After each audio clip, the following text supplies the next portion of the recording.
الحمدللہ رب العالمین والصلاة والسلام علی رسولہ الکریم وعلی آلہ واصحابہ اجمعین اما بعد واعوذ باللہ من الشیطان الرجیم بسم اللہ الرحمن الرحیم یا ایھا الناس قد جاءتکم موعظۃ من ربکم وشفاء لما فی الصدور وہدی ورحمۃ للمؤمنین۔ بسم اللہ الرحمن الرحیم۔ رب اشرح لی صدری ویسر لی امری واحلل عقدۃ من لسانی یفقہوا قولی۔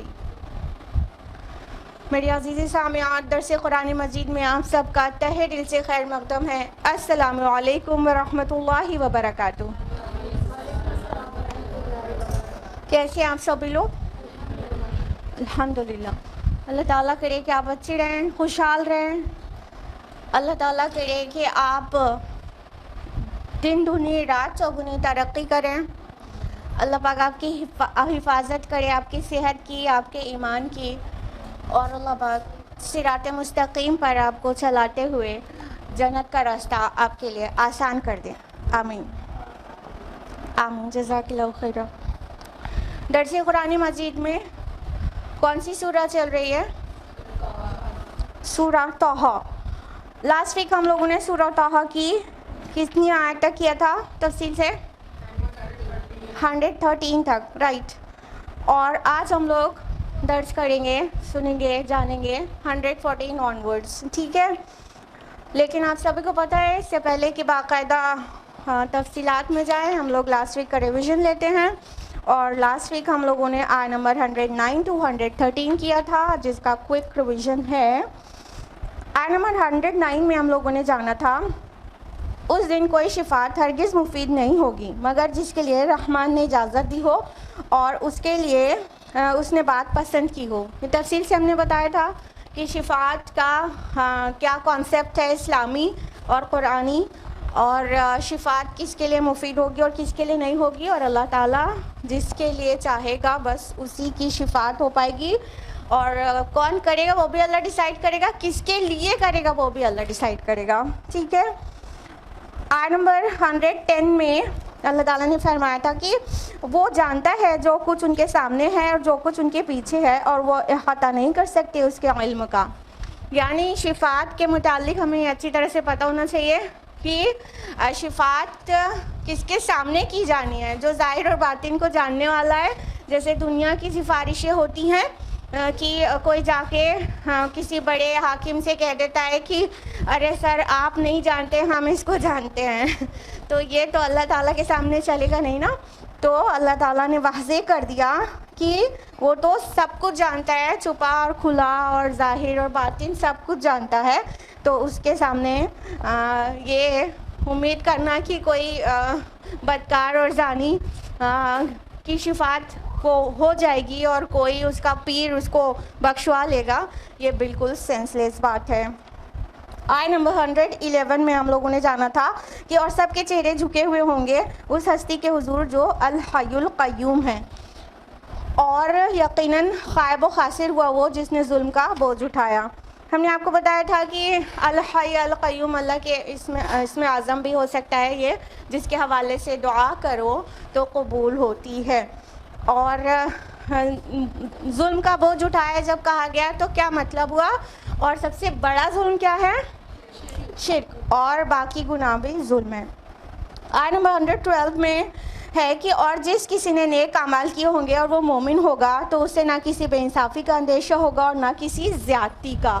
یعنی ایمان کے ساتھ اعمال صالحات دونوں ضروری ہے اگرچہ سالویشن پانی ہے، یعنی اگر نجات چاہیے تو دونوں چیز ہونا چاہیے۔ ایمان بغیر اعمال صالحات کیسا ہے؟ شجر بنا ثمر کے، ٹھیک ہے؟ آیت نمبر 113 میں ہے اور اسی طرح ہم نے نازل کیا ہے اس کلام کو عربی زبان کا بنا کر اور پھیر پھیر کر بیان کی ہے ہم نے اس میں تمام وعیدیں۔ تو واضح کر دیا گیا کہ اللہ تعالیٰ نے قرآن مجید کو کس لیے نازل کیا ہے اور ایک ہی چیز کو بار بار ریپیٹ کیوں کیا گیا ہے. ہم نے آپ سے بتایا تھا لاسٹ ویک کہ ریپیٹیشن سے انسان کا ہیمر اینڈ ڈاؤن ہو جاتا ہے. آگے واضح کر دیا شاید کہ وہ تقوی اختیار کریں یا تو پھر وہ پیدا کریں ان کے دل میں کچھ یاد دہانی, یعنی ریمائنڈرز آر آلویز بینیفیشیل. یہیں تک ہوا تھا لاسٹ ویک. اب ہم لوگ آیت نمبر 114 آنورڈس تفصیل سے جانیں گے. تیار؟ نہیں تیار؟ تیار ہیں, اسی لیے تو آئے ہیں. چلیے آیت نمبر 114 ہے. اعوذ باللہ من الشیطان الرجیم, بسم اللہ الرحمن الرحیم. فتعالی اللہ الملک الحق, تو بہت بلند و بالا ہے اللہ بادشاہ حقیقی. وَلَا تَعْجَلْ بِالْقُرْآنِ مِنْ قَبْلِ أَنْ يُقْضَى إِلَيْكَ وَحْيُهُ, اور آپ جلدی نہ کیجئے اس قرآن کے ساتھ اس سے پہلے کہ آپ پر اس کی وحی مکمل ہو جائے. وَقُلْ رَبِّ زِدْنِي عِلْمًا, اور آپ کہتے رہیے اے میرے رب بڑھا دے مجھے علم میں. یہ آیت نمبر 114 کا ریسیٹیشن along with ٹرانسلیشن تھا. اللہ تعالیٰ فرما رہے ہیں کہ وہ تو بہت بلند و بالا ہے جو بادشاہ حقیقی ہے, جو ایکچولی رولر ہے, دا سوورن رولر, وہ جس کے ہاتھ میں سب کچھ ہے. الملک, بادشاہ, دا کنگ آف کنگز. ہم لوگوں نے سورہ طٰہٰ میں دیکھا کہ جس کا اکثر پورشن موسیٰ علیہ السلام اور فرعون اور ان کی قوم کے متعلق تھا. ٹھیک ہے, تو وہاں پر کون کنگ بنا بیٹھا ہے؟ فرعون. اس کے کنٹراسٹ میں اللہ تعالیٰ نے واضح کر دیا کہ بادشاہ حقیقی تو اللہ تعالیٰ ہے. یہ فرعون یہ ایسا بادشاہ تھا جس نے خدائی کا دعویٰ کیا تھا, یعنی کہ وہ چاہتا تھا کہ جو کچھ بھی اس کی رعایا میں ہو سب اس کی مرضی سے ہو, اور تو اس کا فیتھ بھی لوگ اس کا والا ہی مانے, جو وہ چاہتا ہے عقیدہ وہ سب اسی کو مانے. اور وہ اپنے کو بادشاہ ہی نہیں بلکہ اپنے کو خدا رب ہونے کا منوانا چاہتا تھا, اور کہتا تھا کیا میں نہیں ہوں تمہارا سب سے بڑا رب؟ انا ربکم الاعلی. تو اللہ تعالیٰ نے فرمایا کہ نہیں, اعلیٰ تو اللہ تعالیٰ ہے اور الملک اللہ تعالیٰ ہے, بادشاہت اس کی ہے. جو بادشاہ ہوتا ہے تو کیا ہوتا ہے کہ ہر چیز اس کے تصرف میں ہوتی ہے, یعنی اس پاور اس کے ہاتھ میں ہوتا ہے, وہ جو چاہے وہ کرے. تو ساری دنیا بلکہ پوری کائنات کا پاور اللہ سبحانہ و تعالیٰ کے ہاتھ میں ہے. اللہ تعالیٰ کی عظمت اور اس کی بادشاہی کا جو ایک تصور ہے اس کو آپ اس طرح سے سمجھیے. دیکھیے ہماری ارتھ ہے جس کو ہم دنیا کہتے ہیں, ایکچولی بہت چھوٹی سی ہے سورج کے سامنے. ٹھیک ہے, سورج اس سے بہت بڑا ہے. سورج کیا ہے؟ ملکی وے گیلیکسی کا صرف ایک سٹار ہے, صرف ایک سٹار. اور اس کے علاوہ بلینز آف سٹارز ملکی وے گیلیکسی میں ہی موجود ہیں. ٹھیک ہے, تو اب یہ ارتھ ہے, اس سے بہت بڑا سورج ہے, اور بہت سارے سٹارز جو کہ سورج سے بھی بہت زیادہ برائٹ اور بہت زیادہ بڑے بھی ہیں, بہت سارے سٹارز. ٹھیک ہے, بلینز آف سٹارز. یہ تو صرف ملکی وے گیلیکسی میں ہیں, اور کتنی گیلیکسیز ڈسکور ہو چکی ہیں. اب کائنات کی وسعت کے بارے میں بتا رہے ہیں آپ کو. سب سے امپورٹنٹلی آپ یہ جان لیجئے کہ جو اپنا سٹار ہے سورج, اس کے جو پڑوس میں جو سٹار ہے, جو بغل میں, جیسے ہمارے گھر کے پڑوس میں سب سے نزدیک کسی کا گھر ہوتا ہے تو اس کو پڑوسی کہتے ہیں نا. تو جو پڑوسی سٹار ہے, نیبر سٹار ہے ہمارے سن یا ارتھ کا, پروکسیما سینٹوری, وہ 4.2 لائٹ ایئرز دور ہے. اب لائٹ ایئرز کی ڈسٹینس پتہ نہیں آپ سے امیجن بھی ہوگی کہ نہیں, یعنی 1 لائٹ ایئر کا مطلب ہوتا ہے کہ وہ ڈسٹینس جہاں پر لائٹ جہاں سے چلے تو وہاں تک پہنچنے میں 1 سال لگ جائے, اس کو لائٹ ایئر کہتے ہیں. کیونکہ کلومیٹرز اور مائلز یہ سب بالکل چھوٹے پڑ جاتے ہیں جب بہت بڑی ڈسٹینس ناپنی ہوتی ہے, تو لائٹ ایئرز میں ناپی جاتی ہے ڈسٹینس. ٹھیک, تو اتنا بغل والا سٹار اتنی دور ہے, یعنی رات میں اگر آپ اپنے آنگن میں لیٹ کے, اب آنگن گھروں میں بہت کم ہوتی ہے نا, اب تو کوئی دکھتا ہی نہیں ہے گھر میں, گھر کے اندر آنگن ہو, ہاں, تو اگر ابھی بھی آپ کے گھر میں آنگن ہو اور کہیں سے اس کا سامنا نہیں پڑتا ہو, آپ لیٹ کے کسی تارے کو دیکھ رہی ہیں, بہت سارے تارے رہتے ہیں, اس میں سمجھ لیجیے جو سب سے قریبی تارا ہے اس کو جب آپ دیکھ رہی ہوں گی تو وہ اس کی روشنی, جس وقت آپ جس مومنٹ اسے دیکھ رہی ہیں وہ اس کی روشنی چلی تھی 4 سال سے بھی زیادہ پہلے, تب آپ آج دیکھ رہی تھی ایسا, ٹھیک ہے. تو یہ ہوا بغل والا سٹار. پھر بہت سارے بلینز آف سٹارز ملکی وے گیلیکسی میں, پھر بہت ساری گیلیکسیز, اور بہت ساری گیلیکسیز ڈسکور ہو چکی ہیں, اور ابھی بھی ایسٹرونومرز کیا کہتے ہیں کہ ہم اسپیس کا بہت تھوڑا حصہ ہی ٹیلیسکوپ کے ذریعے دیکھ پاتے ہیں اور اکثر حصہ نہیں دیکھ پاتے. کہنے کا مطلب سائنٹسٹ گھٹنے ٹیک چکے ہیں کہ اسپیس کا بھی بہت بڑا حصہ ہم ڈسکور نہیں کر پائے ہیں. خالی اب کائنات کی وسعت کا اندازہ لگاتے رہیے, اپنی ارتھ سے ہوتے ہوئے باہر جاتے ہوئے ہم بتا رہے ہیں, ٹھیک ہے. اب پتہ چل گیا آپ کو یونیورس کتنی بڑی ہے. وی کانٹ امیجن, یہ اپنے 100 گرام کے برین میں ہمارے نہیں آ سکتا کتنی بڑی ہے پوری اسپیس. یہ تو ہم نے آپ کو اسپیس بتایا. اب اسکالرس کہتے ہیں کہ یہ جو پوری اسپیس ہے یہ اللہ تعالیٰ کی کرسی کے سامنے ایسی ہے لائک رنگ ان دا ڈیزرٹ. ایک پورے صحرا میں ایک فنگر رنگ پڑی ہو یا ایک کوائن پڑا ہو تو پورے صحرا میں اس کی ویلیو کیا ہوگی, اس کو ڈھونڈنا کتنا مشکل ہوگا, یعنی وہ کتنا چھوٹا سا ہوگا. اللہ کی کرسی کے سامنے پوری کائنات ایسی ہے جیسے رنگ ان دا ڈیزرٹ, ٹھیک ہے.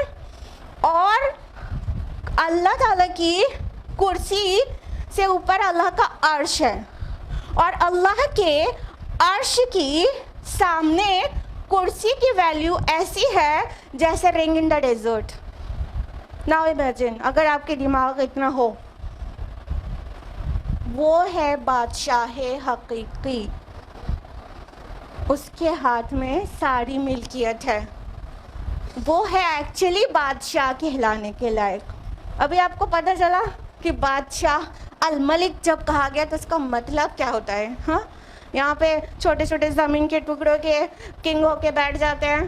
ہاں, یہ چھوٹے چھوٹے زمین کے ٹکڑے, پوری زمین, پھر ہم نے آپ کو بتایا اس سے کتنا بڑا سورج, پھر اس سے ملکی وے گیلیکسی کتنی بڑی, پھر بہت ساری گیلیکسیز, پھر انڈسکورڈ ایریا اسپیس کا, پھر وہ پورا ایریا کرسی کے سامنے جیسے صحرا میں ایک کوائن یا ایک انگوٹھی, اور پھر اللہ تعالیٰ کا عرش جس پر وہ جلوہ افروز ہے اور بادشاہی کر رہا ہے, وہ اس کے سامنے کرسی ایسی ہے جیسے رنگ ان دا ڈیزرٹ. وہ ہے الملک, شہنشاہ, بادشاہوں کا بادشاہ. ہم لوگ کے دماغ میں سما نہیں سکتا, اللہ کی معرفت ہم حاصل نہیں کر سکتے. بس اس کی جستجو میں رہیں تو تھوڑی سی ذرہ برابر اللہ کی معرفت حاصل ہو سکتی ہے اگر ہم اس کی جستجو میں لگ جائیں اور غور و فکر کریں قرآن حکیم میں اور کائنات میں, تو تھوڑی سی معرفت حاصل ہو پائے گی, ورنہ ہمارے سمجھ سے ماورا ہے. It's beyond our imagination. اللہ تعالیٰ فرماتے ہیں آگے کہ اے نبی آپ جلدی نہ کیجیے اس قرآن کے ساتھ مطلب دہرانے میں. ہم اس وحی کو جب مکمل کر لیں گے تو آپ کو سکھا دیں گے. ایکچولی یہ جو سورہ کا یہ پورشن ہے سورہ طٰہٰ کا, یہ ارلی جو ٹائم تھا رسول اللہ صلی اللہ علیہ وسلم کا وحی کا ریولیشن کا جو ارلی سٹیجز تھی اس میں نازل کردہ یہ پورشن ہے. تو کیا تھا کہ رسول اللہ صلی اللہ علیہ وسلم کے پاس جب وحی آنا شروع ہوئی تھی تو شروع کے دور میں آپ صلی اللہ علیہ وسلم کو مطلب جیسے ابھی پوری طرح سے وہ سیکھ نہیں پائے تھے کہ ہم کو کیسے لینا ہے, تو آپ بہت جلدی اسے دہرانے لگتے تھے کہ کہیں کچھ مس آؤٹ نہ ہو جائے. جبریل علیہ السلام لے کر آتے تھے اور آپ کو سناتے تھے اور آپ اسے دہراتے تھے اور اس کو